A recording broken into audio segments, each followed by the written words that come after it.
ಸ್ನೇಹಿತರೆ, ಬಕ್ರೀದ್ಗೆ ಶುಭಾಶಯ ಕೋರೋ ಪ್ರತಿಯೊಬ್ಬ ಹಿಂದುವು ಕೂಡ ಈ ವಿಡಿಯೋವನ್ನು ನೋಡಬೇಕು ಮತ್ತು ಶೇರ್ ಮಾಡಬೇಕು. ಯಾರ್ಯಾರು ಬಕ್ರೀದ್ಗೆ ಶುಭಾಶಯ ಕೋರ್ತಾರೋ ಅವರಿಗೆ ಈ ವಿಡಿಯೋವನ್ನು ಶೇರ್ ಮಾಡಿ ತಲುಪಿಸಿ. ನೀವು ಕೋರುವ ಪ್ರತಿ ಶುಭಾಶಯವೂ ಕೂಡ ಈ ಗೋವುಗಳ ಪಾಲಿಗೆ ನರಕವಾಗಿರುತ್ತೆ. ನೀವು ಶುಭ ಕೋರುವ ಆ ಬಕ್ರೀದ್ನೊಂದು ಇದನ್ನು ಹತ್ಯೆ ಮಾಡಲಾಗತ್ತೆ. ಅದನ್ನು ತೊಳಿತಾ ಇರೋದು ಹತ್ಯೆ ಮಾಡಲಿಕ್ಕೆ ಸಿದ್ಧಪಡಿಸ್ತಾ ಇರೋದು, ಪ್ರೀತಿಯಿಂದ ಅಲ್ಲ. ಸ್ನೇಹಿತರೆ, ಇದು ಎಲ್ಲಿದೋ ವಿಡಿಯೋ ಅಲ್ಲ. ನೀವು ನೋಡ್ತಾ ಇರೋ ಈ ವಿಡಿಯೋ ಬೆಂಗಳೂರಿನ ಒಂದು ಗಲ್ಲಿದು.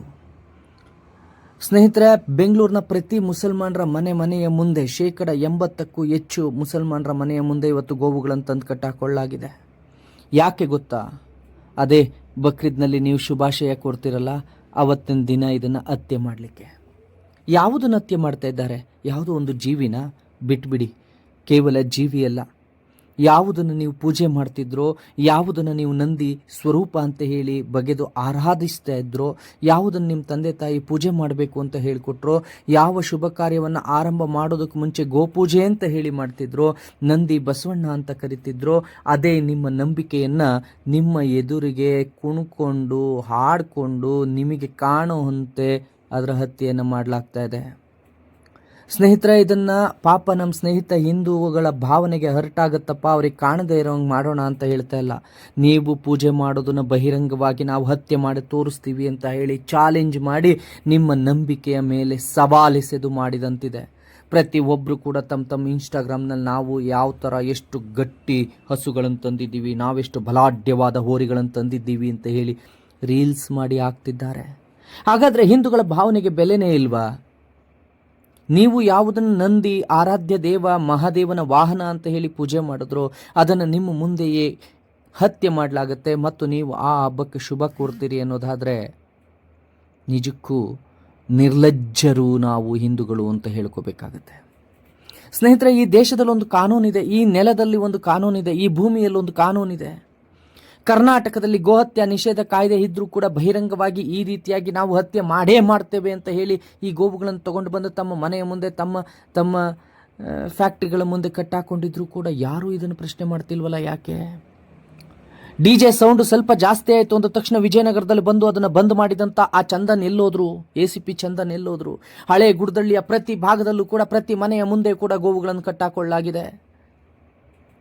ಪಾಪ ಆ ಜಾನುವಾರುಗಳು. ಮೀಸೆ ತಿರುವಿ ಬರುವ ಪೊಲೀಸ್ನವರೆಲ್ಲ ಎಲ್ಲೋದ್ರು? ಇವಾಗ ಗಣೇಶನ ಮೂರ್ತಿ ದೊಡ್ಡದಾಯಿತು ಕೆಮಿಕಲ್ ಅಂತ ಹೇಳಿ ಬಂದು ಗಣೇಶನ ಶೆಡ್ಗಳು ಎಲ್ಲಿ ಗಣಪತಿ ಮೂರ್ತಿಯನ್ನು ತಯಾರಿಸ್ತಾರೋ ಆ ಶೆಡ್ಗಳಿಗೆ ಬಂದು ಬಾಕ್ಲಾಕಿಸುವಂಥ BBMP ಅಧಿಕಾರಿಗಳು ಎಲ್ಲೋದ್ರು? ಇವಾಗ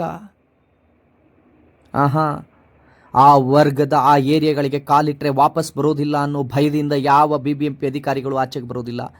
ಅಲ್ಲಿ ಹೋದ್ರೆ ಆಚೆಗೆ ಬರೋದಿಲ್ಲ ಅಂತೇಳಿ ಆ ನಂದಿ ಅಷ್ಟು ಗೋಳಾಡ್ತಾ ಇದ್ರು, ನನ್ನನ್ನು ಯಾರಾದರೂ ಬಂದು ಬಿಡಿಸಿ ಅಂತ ಹೇಳುವಂಥ ಆ ಗೋಗರಿತಾ ಇದ್ರು ಕೂಡ ಯಾವ ಪೊಲೀಸು ಅಲ್ಲೇ ಜೇಡಲ್ಲ. ಯಾಕೆ ಅಂತ ಅಂದರೆ ನಾವಲ್ಲಿ ಹೋದ್ರೆ ಆಚೆಗೆ ಬರಲ್ಲ ಅಂತ ಅವ್ರಿಗೂ ಗೊತ್ತು. ಹಾಗಾದರೆ ಈ ನೆಲದಲ್ಲಿ ಕಾನೂನು ಏನು ಮಾಡ್ತಾ ಇದೆ? ಈ ನೆಲದಲ್ಲಿ ಸಂವಿಧಾನ ಏನು ಮಾಡ್ತಾ ಇದೆ? ಯಾವುದನ್ನು ನಾವು ಆರಾಧ್ಯ ನಂದಿ ಅಂತ ಹೇಳಿ ಪೂಜೆ ಮಾಡಿದ್ವೋ ಅದನ್ನು ನಮ್ಮ ಮುಂದೆನೇ ಹತ್ಯೆ ಮಾಡಲಾಗ್ತಿದೆ. ನಮ್ಮ ಮುಂದೆನೇ ಅದನ್ನು ಪ್ರದರ್ಶನಕ್ಕಿಟ್ಟು ಹತ್ಯೆ ಮಾಡಲಾಗ್ತಾ ಇದೆ. ನಮ್ಮ ಮುಂದೆನೇ ಅದನ್ನು ವಿಡಿಯೋ ಮಾಡಿ ಏನು ಕಿತ್ಕೊಳ್ತೀರಾ ನೀವು ಹಿಂದೂ ಸಮಾಜ ಅಂತ ಹೇಳಿ ಸವಾಲ್ ಎಸೆದು ಅದನ್ನು ಹತ್ಯೆ ಮಾಡಲಾಗ್ತಿದೆ ಅಂತ ಅನ್ನೋದಾದರೆ ಹಾಗಾದರೆ ಹಿಂದೂ ಸಮಾಜ ಏನು ಮಾಡಬೇಕು? ಯಾವ ರೀತಿ ಇದಕ್ಕೆ ಪ್ರತಿರೋಧವನ್ನು ತೋರಿಸಬೇಕು? ಸ್ನೇಹಿತರೆ, ನೀವೆಲ್ಲರೂ ಕೂಡ ಕೊನೆಯವರೆಗೂ ನಮಗೆ ಬೆಂಬಲ ಕೊಟ್ಟಿದ್ದೆ. ಆದರೆ ಇವತ್ತು ನೀವು ಇದನ್ನು ಏನು ನೋಡ್ತಾ ಇದ್ದೀರೋ, 10 ವರ್ಷದ ನಂತರ ಇದಕ್ಕೊಂದು ಅಂತ್ಯವನ್ನು ನಾನು ಹಾಡ್ತೇನೆ. ಆದರೆ ನಿಮ್ಮ ಬೆಂಬಲ ಸಂಪೂರ್ಣವಾಗಿ ಅಲ್ಲಿಯವರೆಗೂ ಬೇಕು ನಮಗೆ. ಇದೇನು 1 ದಿನ 2 ದಿನದಲ್ಲಿ ಆಗುವಂಥದ್ದಲ್ಲ. ನಮಗೆ ಕನಿಷ್ಠ ನಾವು ಶಕ್ತಿವಂತರಾಗಿ ಇದನ್ನು ತಡೆಯುವ ಶಕ್ತಿ ನಮಗೆ ಬೇಕು ಅಂತ ಅಂದರೆ ಈ ಕಾನೂನುಗಳನ್ನು ಪಾಲನೆ ಮಾಡುವಂಥ ಅವ್ರ ಕೈಲಿ ಪಾಲಿಸಬೇಕು ಅಂತ ಅಂದರೆ ಪ್ರತಿಯೊಬ್ಬ ಮುಸಲ್ಮಾನು ಈ ದೇಶದ ಈ ನೆಲದ ಕಾನೂನನ್ನು ಪಾಲಿಸುವಂತ ನಾವು ಮಾಡಬೇಕು ಅಂತ ಅಂದರೆ ನಿಮ್ಮ ಬೆಂಬಲ ನಮಗೆ ಬೇಕು. ಕೊನೆಯವರೆಗೂ ಕೊಡ್ತೀರಾ? ಜಾಗೃತರಾಗ್ತೀರಾ? ನೀವು ಪೂಜಿಸಿದ ಯಾವುದಾದ್ರೂ ಒಂದು, ನೀವಿಷ್ಟೊತ್ತು ನೋಡಿದ ಯಾವುದು ವಿಡಿಯೋದಲ್ಲಿ ಯಾವುದಾದ್ರೂ ಒಂದು ಮುದಿ ಎತ್ತಿತ್ತ? ಸಾಕೋಕ್ಕಾಗದೆ ಇರುವಂಥದ್ದಿತ್ತ? ಯಾರಾದರೂ ಒಬ್ಬ ರೈತ ಹೌದು ನಾನು ಇದನ್ನು ಕೊಟ್ಟಿದ್ದೀನಿ ಅಂತ ಬಂದು ಹೇಳಿ ನೋಡೋಣ. ಸುಮ್ಮನೆ ಸಂತೆ ಅದು ಇದು ಕತೆ ಕಟ್ಟಿ ನಿಮ್ಮ ಮೈಂಡನ್ನು ಡೈವರ್ಟ್ ಮಾಡ್ತಾರೆ. ನೀವು ಅದಕ್ಕೆ ಒಪ್ಕೊಳ್ತೀರಿ. ಆಯ್ತು ರೀ, ಅದೊಂದು ಜೀವಿ ಅನ್ನೋದನ್ನು ಪಕ್ಕಕ್ಕೆ ಇಟ್ಬಿಡೋಣ. ನಿಮ್ಮ ಧಾರ್ಮಿಕ ನಂಬಿಕೆ ಅದನ್ನು ತಂದು ಅದನ್ನು ಕೊಲ್ಲಲಾಗುತ್ತಲ್ಲ, ಹಿಂಸಾತ್ಮಕವಾಗಿ ಅದನ್ನು ಕೆಡವಿ ಕೊಲ್ಲಲಾಗುತ್ತಲ್ಲ. ಅವತ್ತು ಕೊಂದದ್ದು ಕೇವಲ ಒಂದು ಎತ್ತನ್ನಲ್ಲ, ಒಂದು ಗೋವನ್ನಲ್ಲ, ನಿಮ್ಮ ನಂಬಿಕೆಯನ್ನೇ ಹತ್ಯೆ ಮಾಡಲಾಯಿತು. ನಿಮ್ಮ ನಂಬಿಕೆಯನ್ನೇ ಹತ್ಯೆ ಮಾಡಲಾಯಿತು. ಎಲ್ಲೋ ದೇವರಿಗೆ ಬಿಟ್ಟಿದ್ದ ಗೂಳಿಯನ್ನು ಕತ್ಕೊಂಡು ಬಂದು ಕುಯ್ಲಾಗುತ್ತಲ್ಲ, ಅವತ್ತು ನೀವು ನಂಬಿಕೆ ಇಟ್ಟಂಥ ಆ ಭಗವಂತನನ್ನೇ ಹತ್ಯೆ ಮಾಡಲಾಯಿತು. ಅಂದರೆ ಸತ್ತದ್ದು ಜೀವಿಯಲ್ಲ, ಹಿಂದೂಗಳ ನಂಬಿಕೆ. ನೀವೇ ಸತ್ತದ್ದು, ನಿಮ್ಮ ಅಸ್ಮಿತೆ ಸತ್ತಿದ್ದು. ಪ್ರಶ್ನೆ ಮಾಡಬೇಕು ಅನ್ಸೋದಿಲ್ವಾ? ಇದು ತಪ್ಪು, ಇದನ್ನು ಹೇಳಬೇಕು, ಇದನ್ನು ಪ್ರಶ್ನೆ ಮಾಡಬೇಕು ಅನ್ಸೋದಿಲ್ವಾ? ಆ ಗೋವು ಏನಾದರೂ ನೀವು ಹೇಳ್ರಿ, ಅದು ಮುದಿ ಎತ್ತ? ರೈತ ಅದನ್ನು ಕೊಲ್ಲೋದಕ್ಕೆ ಮಾರಿದಾನ? ಯಾರಾದರೂ ಈ ಎತ್ತನ್ನು ನಾನು ಕೊಲ್ಲೋದಕ್ಕೆ ಮಾರಿದ್ದೀನಿ ಅಂತ ಹೇಳಿ? ಇಲ್ಲ. ಇದನ್ನು ಪ್ರಮೋಟ್ ಮಾಡಲಾಗುತ್ತೆ, ಇನ್ಸ್ಟಾಗ್ರಾಮ್ನಲ್ಲಿ ರೀಲ್ಸ್ ಮಾಡಲಾಗುತ್ತೆ. ಬನ್ನಿ ಬಕ್ರೀದ್ಗೆ ಕುರ್ಬಾನಿ ಕೊಡಲಿಕ್ಕೆ ಎತ್ತುಗಳಿದ್ದಾವೆ ಅಂತ ಹೇಳಿ ರೀಲ್ಸ್ ಮಾಡಲಾಗುತ್ತೆ. ಪೊಲೀಸ್ ಇಲಾಖೆ ಕಣ್ಣು ಮುಚ್ಚಿ ಕುಳಿತುಕೊಂಡಿದೆ. ನನ್ನ ಜೊತೆಗೆ ಬರಲಿ, ನಾನು ತೋರಿಸ್ತೀನಿ, ಪ್ರತಿ ಶೆಡ್ಗಳನ್ನು ತೋರಿಸ್ತೀನಿ, ಪ್ರತಿ ಮನೆಗಳನ್ನು ತೋರಿಸ್ತೀನಿ. ಆದರೆ ಇವತ್ತು ನಾನು ಆಫೀಸಿಂದ ಎಲ್ಲೂ ಹೋಗದಂತೆ ನನ್ನನ್ನು ಆಫೀಸ್ನಲ್ಲೇ ನಿರ್ಬಂಧ ಮಾಡಲಾಗಿದೆ. ಪೊಲೀಸು ತಡರಾತ್ರಿ ಬಂದು ನನ್ನ ಆಫೀಸಿಗೆ ಸುತ್ತ ನಾನು ಕಾರ್ಯಾಚರಣೆಗೆ ಹೋಗ್ತೀನಿ ಅಂತ ನನ್ನ ತಂಡನ ನಿರ್ಬಂಧ ಮಾಡಿದ್ದಾರೆ. ನಮಗೆ ದಿಗ್ಬಂಧನ ಹಾಕಿದ್ದಾರೆ ಈ ಪೊಲೀಸ್ನವರು. ಆದರೆ ಇವರು ರಾತ್ರಿ ಎಲ್ಲ ಆರಾಮಾಗಿ ತಮ್ಮ ಗಲ್ಲಿಗಳಲ್ಲಿ ಅವನು ಕುರ್ಬಾನಿ ಕೊಡ್ಲಿಕ್ಕೆ ತಂದು ಕಟ್ಕೊಂಡು ಅದಕ್ಕೆ ಸೆಕ್ಯೂರಿಟಿ ಕೊಡ್ತಿದ್ದಾರೆ. ತಮ್ಮ ಮನೆಯಲ್ಲಿ ಅದನ್ನು ತಂದು ಇಟ್ಕೊಂಡು ಹತ್ಯೆ ಮಾಡಲಿಕ್ಕಾಗಲೇ ಇಟ್ಕೊಂಡಿದ್ದಾರೆ. ಆದರೆ ನಮ್ಮ ಹಿಂದೂ ಸಮಾಜ ನಾಳೆ ಬಕ್ರೀದ್ಗೆ ಶುಭಾಶಯ ಕೋರುತ್ತೆ ಅಲ್ವಾ? ಒಂದು ಲೈನ್ ಹೇಳ್ರಿ, ಗೋವನ್ನು ಹತ್ಯೆ ಮಾಡದೆ, ಹಿಂದೂಗಳ ಭಾವನೆಗೆ ಧಕ್ಕೆ ತರದೆ ನಿಮ್ಮ ಹಬ್ಬನ ಆಚರಿಸಿ, ಸೌಹಾರ್ದಯುತ ಹಬ್ಬವನ್ನು ಆಚರಿಸಿ ಅಂತ ಒಂದು ಮಾತು ಹೇಳ್ರಿ. ಒಂದು ಮಾತು. ಈ ವಿಡಿಯೋನ ಶೇರ್ ಮಾಡಿ ಹೇಳಿ, ಯಾಕೆ ಹೀಗೆ ಮಾಡ್ತಾ ಇದ್ದೀರಾ? ಯಾಕೆ ನಾವು ಪೂಜಿಸೋ ನಂದಿಯನ್ನು ತಂದು ಕಟ್ಟಾಕೊಂಡಿದ್ದೀರಿ ಅಲ್ಲಿ ಅಂತ? ಅದು ಮೂಕ ಪ್ರಾಣಿ, ಆದರೆ ಅದು ನಮ್ಮ ನಂಬಿಕೆಯ ಪ್ರಾಣಿ. ಅದು ಕೇವಲ ನಾವು ನೋಡಿ ಎಮ್ಮೆ ಬಗ್ಗೆ ಮಾತಾಡ್ತಿಲ್ಲ, ಮತ್ತೆ ಕುರಿ ಕೋಳಿ ಬಗ್ಗೆ ಮಾತಾಡ್ತಿಲ್ಲ, ನಾವು ಇದ್ರ ಬಗ್ಗೆ ಯಾವುದ್ರ ಬಗ್ಗೆನೂ ಬರೋದಿಲ್ಲ. ಆದರೆ ಇಲ್ಲಿ ಬರ್ದಾಕೊಳ್ತಾರೆ ಈದ್ ಇನ್ಕಂಪ್ಲೀಟ್ ವಿತೌಟ್ ದಿಸ್ ಅಂತ. ಯಾಕೆ ಬರೀತಾರೆ ಅಂತ ಅಂದರೆ ನಾವು ಅದಿಲ್ಲದೆ ಹಬ್ಬವನ್ನು ಆಚರಿಸಲ್ಲ ಅಂತ. ಹಾಗಾದರೆ ಅಂಥ ಹಬ್ಬಕ್ಕೆ ಶುಭ ಕೋರುವಂಥ ಹಿಂದೂಗಳು ಇನ್ನೆಷ್ಟು ಲಜ್ಜೆಗೇಡಿತನದಿಂದ ಬದುಕ್ತಾ ಇರಬೇಕು, ಇನ್ನೆಷ್ಟು ನಾಚಿಕೆ ಮಾನ ಮರ್ಯಾದೆ ಬಿಟ್ಟು ಬದುಕ್ತಾ ಇರಬೇಕು ಹೇಳಿ. ಯಾರಾದರೂ ಈ ಸಲ ಬಕ್ರೀದ್ಗೆ ಶುಭಾಶಯ ಕೋರ್ತಿದ್ದಾರೆ ಅಂತ ಅಂದರೆ ಅವನು ಗೋಹತ್ಯೆಯನ್ನು ಸಮರ್ಥನೆ ಮಾಡ್ಕೊಳ್ತಿದ್ದಾನೆ ಅಂತ.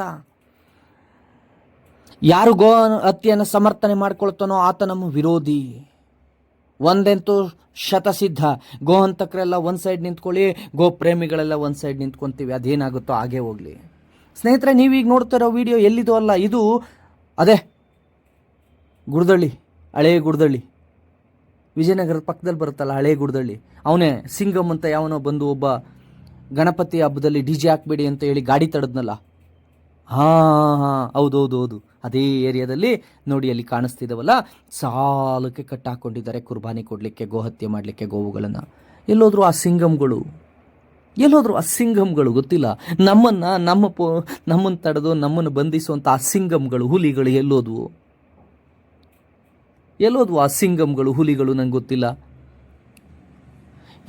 ಎಷ್ಟು ಶೆಡ್ಗಳನ್ನು ಹಾಕಿ ರಸ್ತೆಗಳನ್ನು ಬ್ಲ್ಯಾಕ್ ಮಾಡಿ ಇವತ್ತು ಗೋವುಗಳನ್ನು ತಂದಿಟ್ಕೊಂಡಿದ್ದಾರೆ ಹತ್ಯೆ ಮಾಡಲಿಕ್ಕೆ. ಇದು ಕಾನೂನು ಬಾಹಿರ ಅಲ್ವಾ? ರಸ್ತೆಗಳಲ್ಲಿ ತಂದು ಕಟ್ಕೊಂಡಿದ್ದಾರೆ. ಏನು ಮಾಡ್ತಾ ಇದೆ ಪೊಲೀಸ್ ಇಲಾಖೆ? ಏನು ಮಾಡ್ತಾ ಇದೆ BBMP? ಏನ್ರಿ ಮಾಡ್ತಾ ಇದೆ BBMP? ಇಂಥ ಕೆರೆಯಲ್ಲೇ ಗಣೇಶನ್ ಮುಡಬೇಕು, ಹಸಿರು ಪಟಾಕಿನೇ ಹೊಡಿಬೇಕು, ಈ ಶಬ್ದದ ಮೇಲೆ ಪಟಾಕಿ ಹೊಡಿಯಂಗಿಲ್ಲ, ಬಣ್ಣ ಇಂಥ ಕೆಮಿಕಲ್ ಬಣ್ಣ ಬಳಸೋಂಗಿಲ್ಲ, ಶಿವರಾತ್ರಿ ದಿನ ಇಷ್ಟು ಗಂಟೆ ಮೇಲೆ ಜಾಗರಣೆ ಮಾಡೋಂಗಿಲ್ಲ, ಪಬ್ಲಿಕ್ ಸೇರೋಂಗಿಲ್ಲ. ಹಿಂದೂಗಳ ಪ್ರತಿ ಹಬ್ಬಕ್ಕೂ ಕಾನೂನು ನಿಯಮಗಳನ್ನು ವಿಧಿಸುವಂಥ BBMP ಸರ್ಕಾರ, ಪೊಲೀಸ್ ಇಲಾಖೆ ಏನು ಮಾಡ್ತಾ ಇದೆ?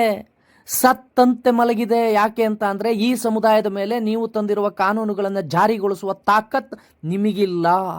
ಮುಂದೊಂದು ದಿನ ಹಿಂದೂಗಳ ಪರಿಸ್ಥಿತಿ ಏನು? ಬಿಡ್ಬಿಡಿ ಗೋವಿನ ವಿಚಾರವನ್ನು. ಯಾವ ನೆಲದ ಕಾನೂನನ್ನು ಈ ಸಮುದಾಯ ಪಾಲಿಸೋದಿಲ್ಲ ಅಂತ ಅಂದಾಗ, ಪಾಲಿಸೋದಕ್ಕೆ ನಾವು ಸಿದ್ಧರಿಲ್ಲ ಅಂದಾಗ ಅದನ್ನು ಪಾಲಿಸಲೇಬೇಕು ಅಂತ ಹೇಳುವ ಒಬ್ಬ ಪೊಲೀಸ್ ಅಧಿಕಾರಿ ಇಲ್ಲ, ಅವರಿಗೆ ತಿಳಿಸಿ ಹೇಳುವ ಒಬ್ಬ ಸರ್ಕಾರವೂ ಇಲ್ಲ, ಪೊಲೀಸ್ ಅಧಿಕಾರಿಗಳು ಇಲ್ಲ ಅಂದರೆ ಮುಂದೆ ಹಿಂದೂಗಳ ಪರಿಸ್ಥಿತಿ ಏನು? ಇವತ್ತು ನಮ್ಮನೆಯ ಗೋವು ಬೇಕು ಅಂತಾರೆ, ನಾಳೆ ನಮ್ಮನೆಯ ಹೆಣ್ಣು ಮಕ್ಕಳು ಬೇಕು ಅಂತಾರೆ. ಏನು ಮಾಡ್ಬೇಕು ನಾವು ಅವತ್ತು? ಏನು ಮಾಡಬೇಕವತ್ತು? ಈ ನೆಲದಲ್ಲೊಂದು ಕಾನೂನಿದೆ, ಅದನ್ನು ಪ್ರತಿಯೊಬ್ಬರು ಪಾಲಿಸಬೇಕು. ಇದು ಪ್ರಜಾಪ್ರಭುತ್ವ. ಆದರೆ ಇಲ್ಲಿ ಯಾಕೆ ಪಾಲನೆ ಆಗ್ತಿಲ್ಲ? ಇಲ್ಲಿ ಯಾಕೆ ಪ್ರತಿ ಬೀದಿಯಲ್ಲೂ ಗೋವುಗಳನ್ನು ತಂದು ಇಟ್ಕೊಳ್ಳಲಾಗಿದೆ? ಕೇಳಿದ್ರೆ ವಿಷಯನ ಡೈವರ್ಟ್ ಮಾಡ್ತಿರಲ್ರಿ. ಅಲ್ಲೋಗು, ಅವ್ರನ್ನೋಗು, ರೈತರನ್ನ ಕೇಳು, ಸಂತೆಗೆ ಹೋಗು, ಯಾಕ್ರಿ ಹೇಳ್ತೀರಾ? ಮೊದಲು ನೀವು ಪಾಲಿಸ್ತಾ ಇಲ್ಲ ಕಾನೂನನ್ನು, ಯಾಕೆ ಅದನ್ನು ಹೇಳಿ. ಯಾಕೆ ಪಾಲಿಸ್ತಿಲ್ಲ ನೀವು? ಅದನ್ನು ಹೇಳಿ ನನಗೆ. ನಿಮ್ಗೆ ಯಾವ ಏರಿಯಾದ ಬೇಕು? HAL ಹತ್ರ ಬೇಕಾ, ಹೆಬ್ಬಾಳದ ಹತ್ರ ಬೇಕಾ, ಬೆಂಗಳೂರಿನ ಯಾವ ಮೂಲೆಯಲ್ಲಿ ಬೇಕು? ಯಾವ ಮೂಲೆಯಲ್ಲಿರ್ತಕ್ಕಂಥ ಎಲ್ಲ ಗೌರಿಪಾಳ್ಯ ಇರಬಹುದು, ಇಲಿಯಾಸ್ ನಗರ ಇರ್ಬೋದು, ಶಿವಾಜಿ ನಗರ ಇರ್ಬೋದು, ಪ್ರತಿ ಟ್ಯಾನಿ ರೋಡ್ ಇರ್ಬೋದು, ಪ್ರತಿ ಗಲ್ಲಿ ಮುಸ್ಲಿಮರ ಗಲ್ಲಿಗಳಲ್ಲೂ ಕಾನೂನು ಬಾಹಿರವಾಗಿ ಇವತ್ತು ಎತ್ತುಗಳನ್ನು ತಂದು ಕಟ್ಕೊಂಡಿದ್ದಾರೆ ಪೊಲೀಸ್ನವರು. ಇಲಾಖೆ ಸರ್ಕಾರ ನಿರ್ಲಜ್ಜವಾಗಿದೆ. ಏನೂ ಮಾಡ್ಕೊಳಕ್ಕಾಗಲ್ಲ, ಅವ್ರದ್ದೇನು ಕಿತ್ಕೊಳಕ್ಕಾಗಲ್ಲ. ಯಾಕೆ ಅಂತ ಅಂದರೆ ಅವರು ಒಗ್ಗಟ್ಟಾಗಿದ್ದಾರೆ. ಧರ್ಮ ಅಂತ ಬಂದಾಗ ಅಥವಾ ಅವರ ಮತ ಅಂತ ಬಂದಾಗ, ಅವರ ಧಾರ್ಮಿಕ ಹಕ್ಕು ಅಂತ ಬಂದಾಗ ಅವರೆಲ್ಲರೂ ಒಂದಾಗ್ತಾರೆ. ಹಿಂದೂಗಳೇ, ನಿಮ್ಮ ಥರ ಲಜ್ಜೆಗೇಡಿತನದಲ್ಲಿ ನೀನು ಸರಿ ಇಲ್ಲ ಪುನೀತ್ ಕೆರೆಯಲ್ಲಿ, ನೀನು ಸರಿ ಇಲ್ಲ ಅಂತ ಹೇಳಿ ಬೈಕೊಂಡು ಕೂತ್ಕೊಳ್ಳೋದಿಲ್ಲ.